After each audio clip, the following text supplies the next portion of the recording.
Hi viewers, welcome to our channel. YCP MLC తోట త్రిమూర్తులకి శిరోముండనం case కింద 18 నెలల జైలు శిక్ష పడింది. అయితే ఈ కేసు ఇప్పటిది కాదంట, మరి ఎప్పటిదో అంట. అసలు ఈ శిరోముండనం కేసు ఏంటి, మరి ఇప్పుడు జైలు శిక్ష పడింది కదా, మరి ఆయన పరిస్థితి ఏంటి? ఎమ్మెల్యేగా పోటీ చేస్తున్నారు, మరి చేస్తారా తీసేస్తారా? సో ఇదే అంశం మీద డిస్కస్ చేయడానికి ప్రజెంట్ మనతో పాటు సీనియర్ జర్నలిస్ట్ జయదేవ్ గారు ఉన్నారు. వాటితో ఒకసారి డిస్కస్ చేద్దాం. సార్ నమస్కారం. సార్ సార్ శిరోముండనం కేసులో తోట త్రిమూర్తులకి 18 నెలలు జైలు శిక్ష పడ్డం చూస్తున్నాం సార్. మరి అసలు ఈ శిరోముండనం కేసు ఏంటి సార్? అంటే ఇది ఇప్పుడు ఆయన మొదటిసారి ఎమ్మెల్యే గెలిచినప్పుడు ఎప్పుడుదో అనుకుంటా అండి. ఆయన ముందు టీడీపీలో ఉన్నారు, తర్వాత పిఆర్పిలోకి వెళ్ళారు, తర్వాత మళ్ళీ టీడీపీ కాంగ్రెస్లోకి వెళ్ళారు. పిఆర్పి కాంగ్రెస్ విలీనం అయిన తర్వాత మళ్ళీ టీడీపీ తరఫున చేశారు. అప్పుడు టీడీపీలో 2 సార్లు చేశారు. తర్వాత పిఆర్పిలో కూడా ఓడిపోయారు అనుకుంటా. కాంగ్రెస్ తరఫున మళ్ళీ గెలిచారు. తర్వాత మళ్ళీ టీడీపీకి వచ్చిన తర్వాత వైసీపీ చేతిలో ఓడిపోయారు. మన 19లో ఎమ్మెల్సీ అయ్యారు టీడీపీ తరఫున. అది కూడా గవర్నర్ కోటాలో ఆయన ఎమ్మెల్సీ కింద అయ్యారు. అయితే ఏంటంటే గోదావరి జిల్లాల్లో కూడా ఎక్కువగా ఈ దళితులు ఉన్నారు అని చెప్తుంటారు. అది వాస్తవమే. సో ఆ ప్రాంతంలో ఈ మైనారిటీస్ కూడా ఎక్కువగా ఉండడానికి కారణం ఇది ఒక రీజన్. ఎందుకంటే ఈ అగ్రవర్ణాలు కొంతమంది అణచివేద్దామని, లేదంటే కొంతమంది పలుకుబడి పేరు బాగా ఉన్న రాజకీయ నాయకులు వాళ్ళ యొక్క ధూర్త లక్షణంతో విచ్చలవిడిగా ప్రవర్తించడం అనేది కూడా చాలాసార్లు ఇబ్బంది కలుగుతుంది. అలాగా ఒకప్పుడు శిరోముండనం అంటే గుండు కొట్టించడాలు అప్పుడులో ఇట్లా ఊర్లలో ఇలాగే ఉండేవి కదా.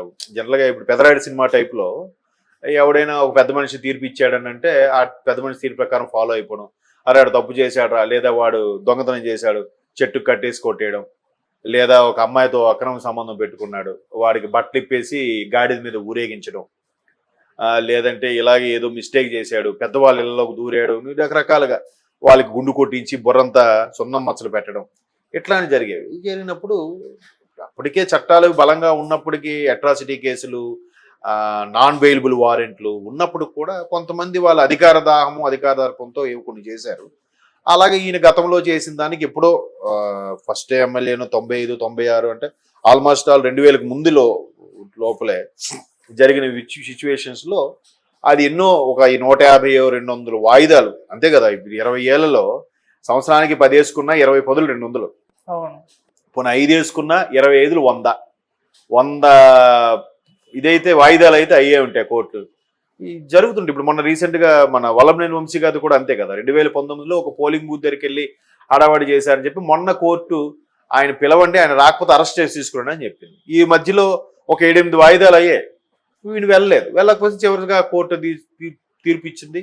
మళ్ళీ ఏముంది మాట్లాడతా, లేదయ్యా నాకు అవ్వలేదు, నేను ప్రజాప్రతినిధిగా ఉన్నాను, ఏదో చెప్తే కోర్టు ముందు నడిచిపోతుంది.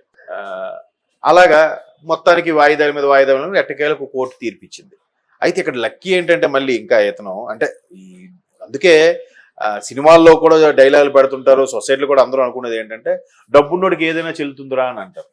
ఇప్పుడు ఎంత జరిగినా ఇంత వాయిదాలైనా వాళ్ళు విసిగిపోయి ఉంటారేమో కానీ ఆ సామాన్యులు ఎవరైతే పెట్టారో వాళ్ళు, ఈయనకేముంది లాయర్ బతికే ఉంటాడు, బాగా హ్యాపీగా కూతురు పెళ్లి చేసేది ఉంటాడు, ఇల్లు కట్టుకుని ఉంటాడు లాయరు. ఈయన మొత్తానికి 18 నెలల జైలు శిక్ష, 2 ఏళ్ళు జరిమానా.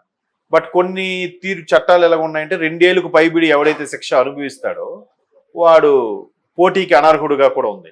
సో 2 ఏళ్ళు లేదు కాబట్టి పోటీకి అర్హుడే. మీ సందేహం అదే అనుకుంటా. ఒకవేళ ఇప్పుడు ఈయన జైలు శిక్ష పడింది కదా, నెక్స్ట్ మండపేట నుంచి ఎవరిని పోటీలో దిగబోతున్నారు ఏంటి అని. సో 2 ఏళ్ళు లోపు కాబట్టి పోటీకి అర్హుడే. లోపల ఉన్న ఏముంది, సినిమాలో చూపించినట్టుగా అసెంబ్లీ రౌడీ సినిమాలలో మోహన్ బాబు గారు జైల్లో ఉన్నా కూడా పోటీ చేయొచ్చు. అఫ్ కోర్స్ జైల్లో ఉండి కూడా దాన్ని ఏమంటారు, పోటీ లేకుండా గెలిపిన నాయకులు కూడా ఉన్నారు. ఒకప్పుడు జయప్రకాష్ నారాయణ గారు, అంటే ఈ జయప్రకాష్ నారాయణ గారు, పెద్ద జయప్రకాష్ నారాయణ, ఆయన 2 స్థానాల్లో పెడితే 2 స్థానాల్లో కూడా బంపర్ మెజార్టీతో గెలిచారంట ఆయన. సో అట్లాంటి చరిత్ర ఉన్న వాళ్ళు ఉన్నారు, మహానాయకులు, గొప్ప వాళ్ళు. సో ఇప్పుడు వీళ్ళు కూడా ఏముంది, ఆల్రెడీ క్యాన్వాసింగ్ భూమి ఉంటే నడుస్తుంది, గెలిస్తే గెలుస్తారు, లేకపోతే లేదు. కాకపోతే కోర్టులు ఇలాంటి తీర్పు ఇచ్చినప్పుడు పర్లేదు, ఇంకా న్యాయం బతికే ఉంది, చట్టాలు మన కోసం పేద ప్రజల కోసం పనిచేస్తున్నాయనే నమ్మకం అయితే అలాగా. అంటే ఇప్పుడు శిరోముండనం సంబంధించి రకరకాల ఏవో రీజన్స్ చెప్పుంటారు, వాయిదా వేసుంటారు. ఇంకా దానికి ఎలాగ కప్పిపుచ్చుకోవాలో, ఎలా తప్పించుకోవాలో తెలియకే కదా కోర్టు జరిమానా 2 లక్షలు జరిమానా విధించి 18 నెలలు జైలు శిక్ష విధించిందంటే ఇట్స్ నాట్ ఎ జోక్. అది సామాన్యుడికి చాలా కష్టతరమైన. అదే 2 లక్షలు కట్టకపోతే మళ్ళీ శిక్ష పొడిగింపు ఉంటుంది.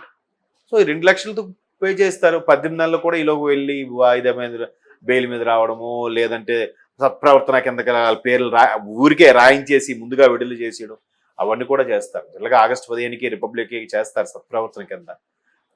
తెలిసిన వాడు జైలరు అధికారులు అందరూ తెలిస్తే ఎవరు సిఫారసు చేయక్కర్లే, అది మంచిగా లోపలికి యాక్ట్ చేయక్కర్లే, మామూలుగానే వచ్చేస్తారు.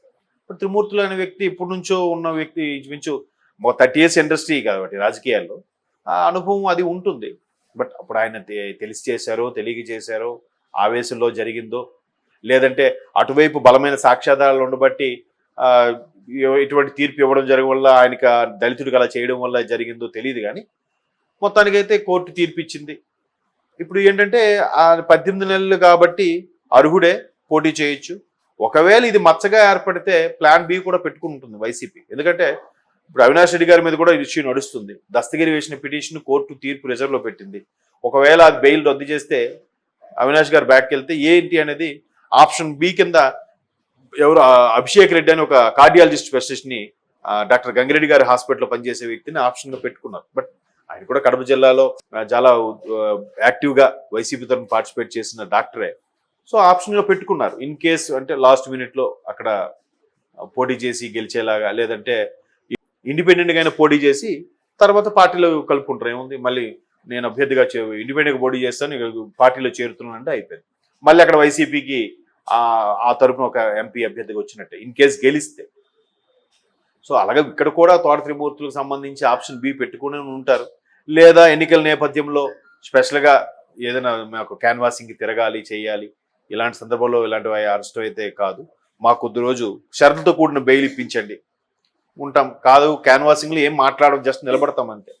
పక్కన ఎవరో మాట్లాడతారు, అభివాదం చేయకూడదు, క్యాన్వాసింగ్కి వెళ్ళకూడదు, లాంటి రిస్ట్రిక్షన్స్ అయినా మేము ఫాలో అవుతాం. బట్ బయట ఉండడం అనేది ముఖ్యం, అంతే కదా. బయట ఉండడం వల్ల ఇంట్లోనే పార్టీలు సమావేశాలను పెట్టుకొని కింద కార్యకర్తలకు వాళ్ళకి వీళ్ళకి గైడెన్స్ ఇవ్వడానికి ఉంటుంది. అదే జైల్లో ఉంటే అంత ఇదిగా గైడెన్స్ ఇవ్వడానికి అది ఉండదు. బట్ అంత సీనియర్ నాయకుడు అయ్యింది కూడా ఇట్లా ఈ టైంలో దట్టు ఎలక్షన్స్ ముందు శిక్ష పడడం అనేది కొంచెం ఇబ్బందికర పరిస్థితులే. అది వైసీపీకి కూడా కొంచెం అపవాదు అంటుతుంది. వైసీపీలో అందరూ ఇలాంటి వాళ్ళు ఏంట్రా అన్నట్టుగా కూడా అనేస్తారు. సో మొత్తానికి ఏదైతేనేమో వాళ్ళు ఆప్షన్ బి కూడా పెట్టుకొని ఉండొచ్చు. మేబీ ఎవరిని ఉన్నారు ఏంటి అనేది మనకు తెలియదు. కానీ అక్కడైతే మాత్రం అవినాష్ రెడ్డి గారికి ఆప్షన్ పెట్టారని కూడా వార్తలు వినిపిస్తున్నాయి. ఇక్కడ తోట త్రిమూర్తులు గారికి ఇలా వస్తుందని తెలియదు కాబట్టి ఆప్షన్ బి మనకు వినబడలేదు. మేబీ రేపు మాపో ఆప్షన్ బి కూడా వినిపించే ఛాన్సెస్ ఉన్నాయని నేను అనుకుంటున్నాను. మీ సందేహం అదే అనుకుంటా. ఒకవేళ ఇప్పుడు ఈయన జైలు శిక్ష పడింది కదా, నెక్స్ట్ మండపేట నుంచి ఎవరిని పోటీలో దిగబోతున్నారు ఏంటి అని. సో 2 ఏళ్ళు లోపు కాబట్టి పోటీకి అర్హుడే. లోపల ఉన్న ఏముంది, సినిమాలో చూపించినట్టుగా అసెంబ్లీ రౌడీ సినిమాలలో మోహన్ బాబు గారు జైల్లో ఉన్నా కూడా పోటీ చేయొచ్చు. అఫ్ కోర్స్ జైల్లో ఉండి కూడా దాన్ని ఏమంటారు, పోటీ లేకుండా గెలిపిన నాయకులు కూడా ఉన్నారు. Okay sir, thank you so much. Thank you.